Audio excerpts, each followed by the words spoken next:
we're made to think that way. You think that's emotion?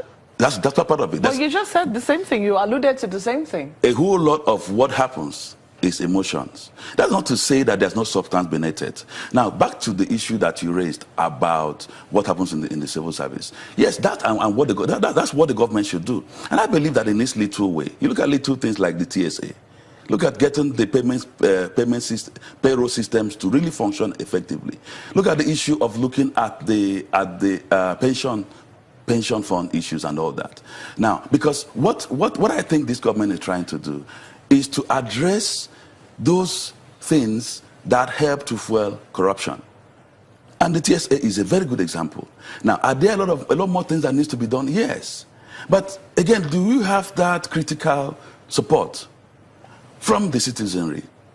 From the citizenry. Sometimes it's lacking because we all sit back and we point our fingers at the government. But all I'm saying is that the government has a role to play, and the government is in its little way. A whole lot needs to be done, but we need to appreciate the little that is being done, and then from there we now take it from the little to the bigger. But until Nigerians in their majority buy into the fact that it's a fight for you, it's a fight for me, it's a fight by you, and it's a fight by me, we just maybe sit back and keep complaining, and the government can do the little they can do, and we don't get that connect. And that's why in our foundation, for instance, we talk about a bottom-up approach in the corruption fight. Because we need to build a whole new set of Nigerians who reason differently, who think differently, who don't think that corruption is a way of life. And that's why you hear people saying that, some people complain that things are difficult. It's not because they're not getting their salaries. It's because the other one that they used to buy the extra house, buy the extra car, that extra luxury. But the question is, was it even your legitimate earning in the first place? So I think that while the government is doing what it needs to do, the citizenry cannot pretend that they don't have something to do about it. Well, there's definitely a question maybe at the federal level where the salaries are being paid, that might be the case. But in situations where, civil servants are being owed in a number of states, there'll be questions as to what do you really expect the civil servants to do under those kinds of circumstances?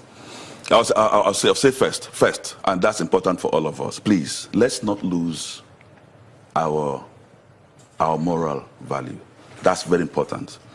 It's more difficult for somebody who was well brought up to do certain things. It doesn't matter the situation. Having said that, because for me it's a personal thing, it's important for me that everybody understands that, because you're going to answer for your deeds someday on your own. Having said that, I think that one of the weakest links in the fight against corruption is the states. I totally agree with you.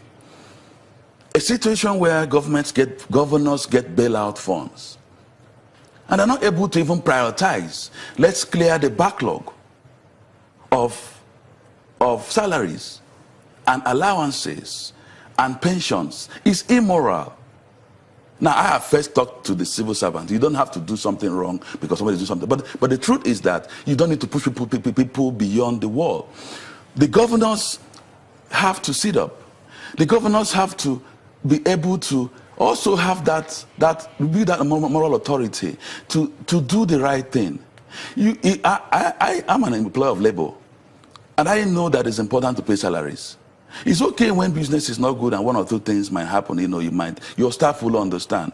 But not when they know that you've been given. I'm not saying that there are not other things the governors could do with money, but I think it's important to prioritize that. Because if they don't, because if you look at the number of civil servants in the federal government, it's low compared to the total number of civil servants that are engaged at the state level, local government level. And that's why Nigerians too should begin to focus attention more on their governors, on their local government chairman and councillors, than sometimes a lot of emphasis placed on the center.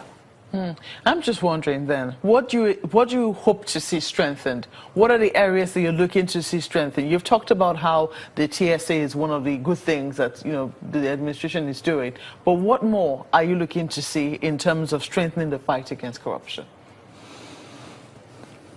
First of all, interagency cooperation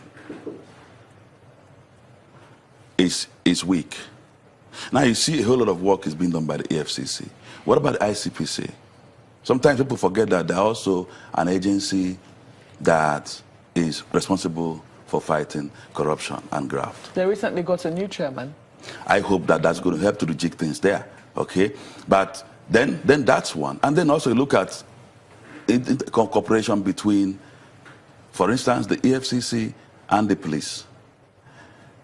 Then you take it up also you can even take it up to look at what is the role of the DSS in the anti-corruption fight. Do they really have a role? Are they really playing their role? Are they overplaying any role that they should have? Now, these are sincere things I'm saying. I was just wondering, though, what do you make of this, it was same altercation we heard yesterday about the DSS and the EFCC?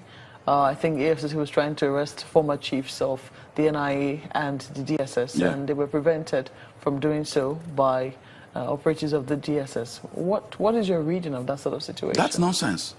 It doesn't make sense to me, because you know what. What do you expect the citizens to do is what you should also do the right thing, right? If the police were to come to arrest me and they come properly with a warrant and whatever they need to come with, you don't expect me to resist, right? Now, what makes the SDG and all those guys different?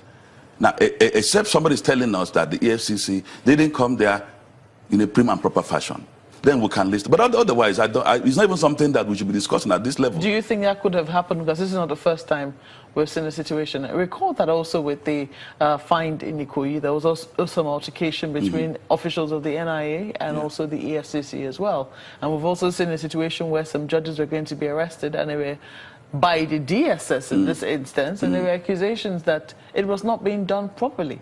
What is your reading of,